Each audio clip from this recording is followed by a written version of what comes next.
Hello दोस्तों, आज हम करेंगे हिंदी के टॉप क्वेश्चन।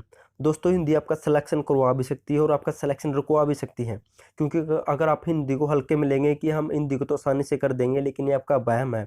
आप बिना प्रैक्टिस के कुछ भी नहीं कर सकते।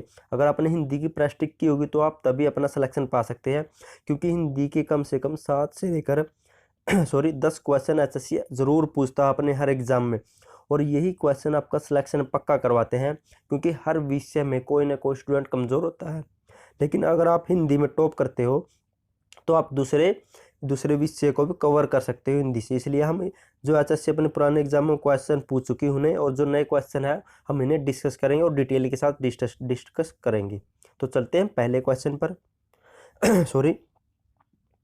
वर्तनी की शुद्धता को ध्यान में रखते हुए आग शब्द के लिए प्रयुक्त शुद्ध हिंदी शब्द कौन सा है? यानी आग को अब हम और कुछ नाम से जान सकते हैं, तो इसका राइट आंसर है ऑप्शन बी। आग को हम अनल शब्द भी कहते हैं, यानी कि आग को हम अनल भी कह सकते हैं। और अनिल अनिल वायु को कहा जाता है। दोस्तों, ऐसे ही क्वेश्चन पूछता है एचएससी। आग के लिए इसे का हम पर्यायवाची भी कह सकते हैं, पर्यायवाची के रूप में। तो आग को हम अनल और वायु को अनिल कह सकते हैं। नेक्स्ट क्वेश्चन है, निम्नलिखित में कबूतर का पर्यायवाची शब्द कौन सा है? दोस्तों, ऐसे क्वेश्चन है कि आपको 20 क्वेश्चन कराएंगे, आपको 5 से लेकर 8 क्वेश्चनों का आंसर पता होगा, वो भी शायद से अगर आपकी तैयारी की है पहले। लेकिन तो आप तो 5 से नीचे भी रह सकते हैं। देखते हैं आपके कितने आंसर ठीक होंगे। निम्नलिखित में से कबूतर का पर्यायवाची शब्द कौन सा है? तो इसका राइट आंसर है ऑप्शन ए, परावात कबूतर का पर्यायवाची शब्द है। और कुकुट ये कौवे का पर्यायवाची शब्द है। कुकुट यानी कौवे को कुकुट कहा जाता है, और कबूतर का है परावात पर्यायवाची शब्द। दोस्तों, अगर आपको अपनी लाइफ में कामयाब होना है ना, तो अपने लिए एक टारगेट फिक्स करो और जी जान ला दो उसे पाने के लिए। आपकी लाइफ ऑटोमेटिक परफेक्ट हो जाएगी। चलते हैं नेक्स्ट क्वेश्चन पर। दो स्वरों अथवा दो व्यंजनों को मेल को क्या कहते हैं? यानी कि जब दो स्वर और दो व्यंजन मिलते हैं तो उनके मेल से क्या बनता है? तो इसका राइट आंसर ऑप्शन बी, उनके मेल से संधि बनती है। संधि क्या होती है? जोड़। दो व्यंजनों या दो स्वरों के मेल से संधि बनती है। और समास होता है घटाओ या कमी, क्योंकि समाज में हम शब्दों का विग्रह करते हैं तो उससे कुछ ना कुछ शब्दों में कमी होती है। तो समास में कमियां घटाव होता है और संधि में जोड़ होता है। तो जो दो स्वरों या दो व्यंजनों का मेल को संधि कहा जाता है। नेक्स्ट क्वेश्चन है, परोपकार शब्द में कौन सी संधि है? दोस्तों, संधि की कई ऐसी ट्रिक्स है जो आपको 5 सेकंड में संधि बता सकती है, कि हम संधि पहचान सकते हैं कि यह कौन सी संधि है। परोपकार शब्द में कौन सी संधि है? तो उसका राइट आंसर ऑप्शन बी, गुण संधि। परोपकार शब्द में गुण संधि है, क्योंकि गुण संधि की आप पहचान रखना सबसे बेस्ट ट्रिक है। गुण संधि में ओ और ए की मात्रा मिलेगी आपको। कहीं भी देख लें, जो बीच वाले शब्द होते हैं लगभग बीच वाले, उनमें ओ एक मात्रा मिलेगी और ए की एक मात्रा मिलेगी। ये गुण संधि की बेस्ट पहचान है। और वृद्धि संधि में बड़ा ओ यानी कि 2 मात्रा और बड़ी ए की 2 मात्रा मिलेगी बीच में। और गुण संधि में मिलेगी एक मात्रा, ओ की एक मात्रा और ए की एक मात्रा। ये सबसे बेस्ट ट्रिक है। आपको कोई नियम नहीं पढ़ने, बस यही ट्रिक याद रखो, इससे हर क्वेश्चन क्लियर हो जाता है। तो नेक्स्ट क्वेश्चन है, आप पढ़ भी लेते हैं ले नियम। परोपकार में गुण संधि है, इसका संधि विच्छेद करें तो पर जमा में उपकार होता है। गुण संधि में ए के बाद उ स्वर आए तो मिलने के बाद ओ बन जाता है। तो दोस्तों, मैंने आपसे कहा था ना, ओ और ए की मात्रा मिलेगी आपको बीच वाले शब्द में, इसे पकड़ लेना। नेक्स्ट क्वेश्चन है, रणवीर में कौन सा समास है? दोस्तों, बहुत ही टफ क्वेश्चन है। एचएससी ऐसे क्वेश्चन पूछता है, आप हिंदी को हल्के मत लेना, ये आपका सिलेक्शन करवा सकती है अगर आपको इसे अच्छी तरह से स्टडी कर सकते हो तो। रणवीर में कौन सा समास है? तो इसका राइट आंसर ऑप्शन 4, तत्पुरुष समास। रणवीर में तत्पुरुष समास है। तत्पुरुष समास क्या होता है जी? यह कर्ता का वर्णन करता है, यानी कर्ता कोई कर्म करता है तो उसका वर्णन करता है। और तत्पुरुष समाज में हमेशा सजीव का वर्णन किया जाता है, यह भी ध्यान रखना।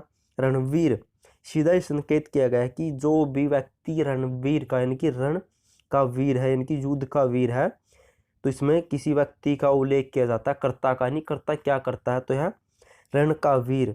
तो इसमें व्यक्ति का इनकी सजीव वस्तु का प्रयोग किया, कोई तो है जो रण का वीर है, तो यह इसमें तत्पुरुष समास है। नेक्स्ट क्वेश्चन है, नवग्रह में कौन सा समास है? तो उसका राइट आंसर ऑप्शन ए, नवग्रह में द्विगु समास है, क्योंकि द्विगु समास की तो आपको पहचान होगी। द्विगु समास में शुरुआत में संख्या या नंबरिक आती है, तो नवग्रह में 9 है तो इसे द्विगु समास है कहा जाता है। पढ़ लेते हैं। जिस समस्त पद का पूर्व पद संख्यावाचक हो, यानी कि शुरू में संख्या आती हो, वह द्विगु समास है। जैसे सप्ताह, नवग्रह या दोपहर भी द्विगु समास है। नेक्स्ट क्वेश्चन है, जोहर कविता का रचयिता कौन है? दोस्तों अच्छा ऐसे क्वेश्चन पूछता है, कविता का नाम देता है और उसका लेखक पूछ लेता है। जोहर कविता का रचयिता कौन है? तो उसका right answer option fourth, Shyam Narayan Pandey Jauhar कविता का रचयिता है। और अब इसके बारे में पढ़ लेते हैं कुछ। जोहर कविता का रचयिता नारायण पांडे की रचना है। इसमें रानी पद्मावती के जोहर की कथा, आपको जोहर तो पता होगा, रानी पद्मावती फिल्म देखी होगी, उसमें जोहर किया जाता है, तो उसी से संबंधित है ये।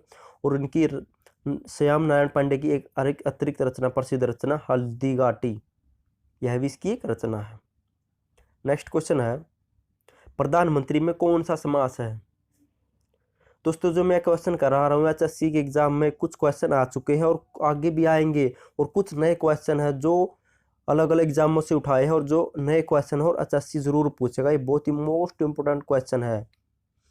प्रधानमंत्री में कौन सा समास है? तो इसका राइट आंसर ऑप्शन सी, प्रधानमंत्री में बहुब्रीहि समास है। बहुब्रीहि समास ऐसा समास होता है जिसमें हम बोले कुछ और हमें याद कुछ आता है। जैसे मान लो हम ऐसे कहे दशानन, 10 है अंग जिसके, तो हमें सीधे ही रावण का चेहरा याद आ जाता है।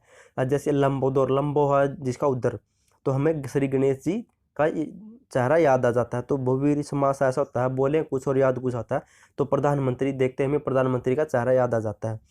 यह इसकी अगर विग्रह करें तो मंत्रियों का है प्रधान, मंत्रियों का है प्रधान, तो इसका विग्रह होता है बहुब्रीहि समास होता है। नेक्स्ट क्वेश्चन है, सब प्राणियों को मत मनो मयूर आहा नचा रहा में अलंकार कौन सा है? यानी सब प्राणियों को मत मनो मयूर आहा नचा रहा में अलंकार कौन सा है? तो इसका राइट आंसर ऑप्शन बी, रूपक। रूपक अलंकार में उपमान पर उपमेय का आरोप किया जाता है। रूपक अलंकार में उपमान पर उपमेय का आरोप किया जाता है। पढ़ लेते इसके बारे में। सब प्राणियों में मत मनो मयूर आहा नचा रहा, इसमें उपरोक्त पंक्तियों में रूपक अलंकार है, क्योंकि मोर उपमान है और उसका प्रयोग आरोप मन पर किया जा रहा है, यानी कि उपमान का आरोप मन पर किया जा रहा है, उपमेय पर किया जा रहा है, तो उसे कहते हैं रूपक अलंकार। दोस्तों हमने हिंदी के सभी चैप्टरों से क्वेश्चन पुट किए हैं, ये नहीं मानना कि हमने 2 या 3 चैप्टर जैसे संधि, समाद, पर्यायवाची, लेकिन हमने सभी चैप्टरों से कम 20 चैप्टरों से या 15 से 20 चैप्टरों के जो एचएससी पूछता है 15 से 20 से चैप्टरों के सभी क्वेश्चन पुट किए जो आपकी तैयारी को बेहतर बना सकते हैं। तेली का तेल जले, मसालची का दिल जले, कहावत का अर्थ क्या है?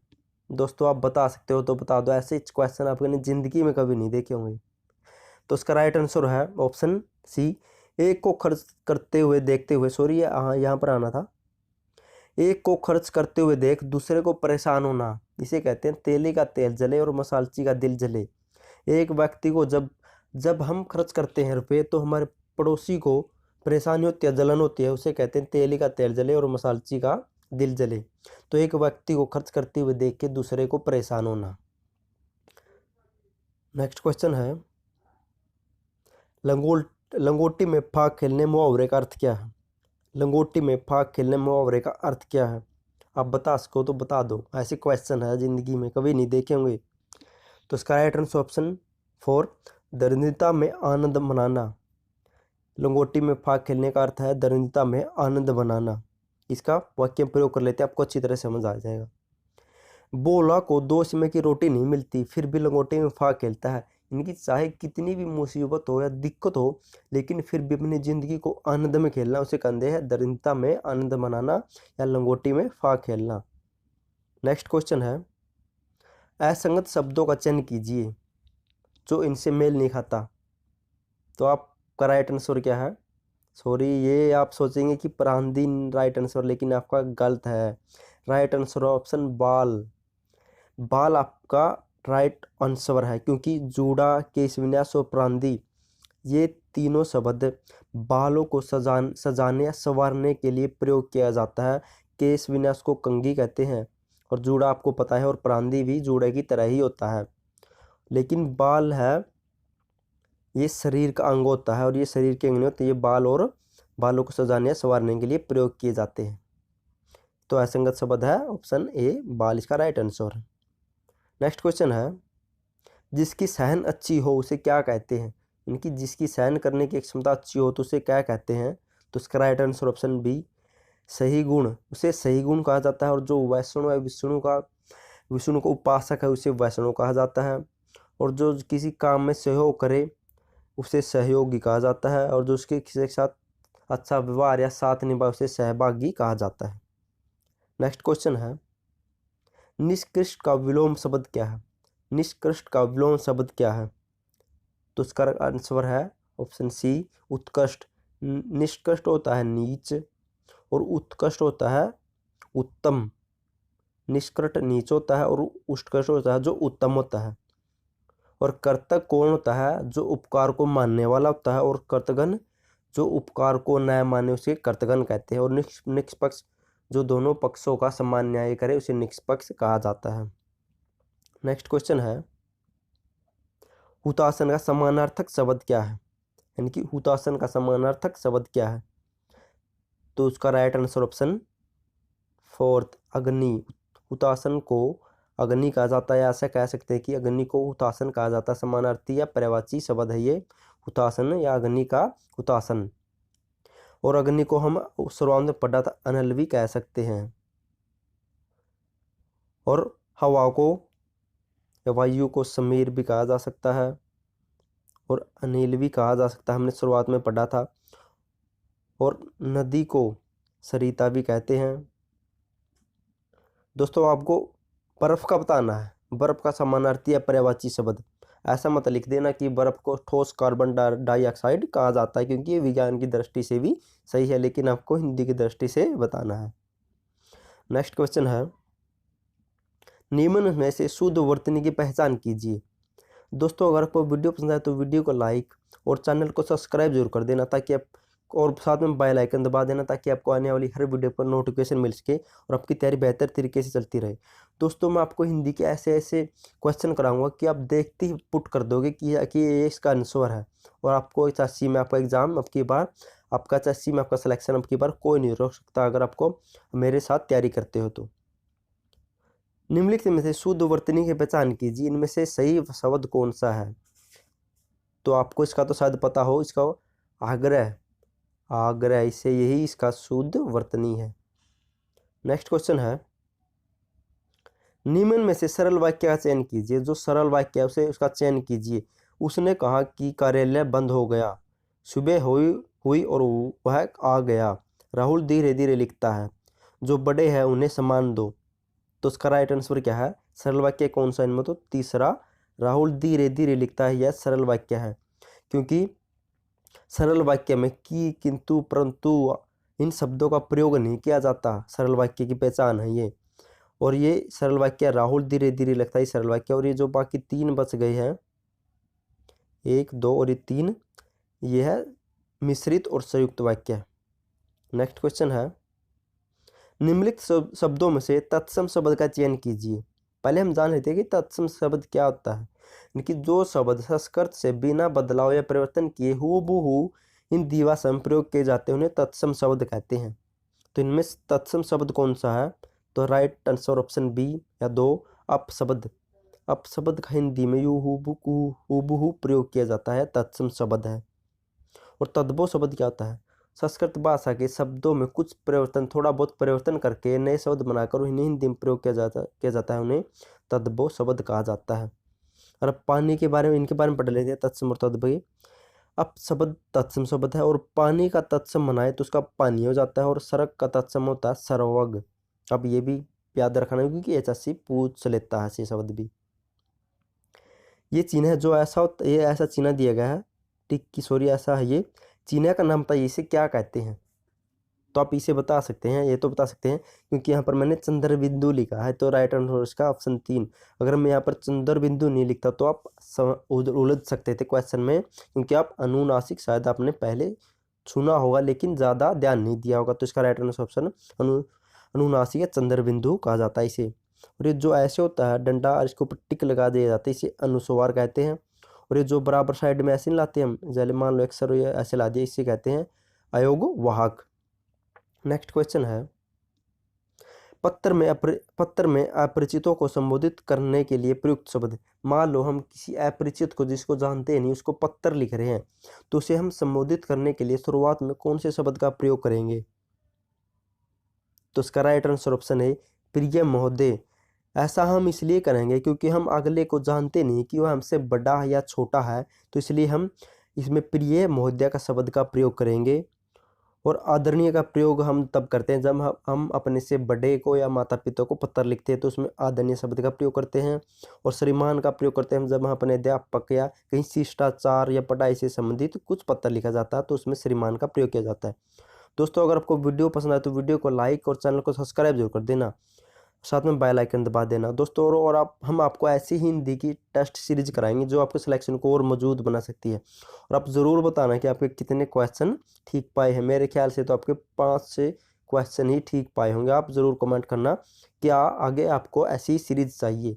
दोस्तों, आपको वीडियो देखने के लिए थैंक यू सो मच।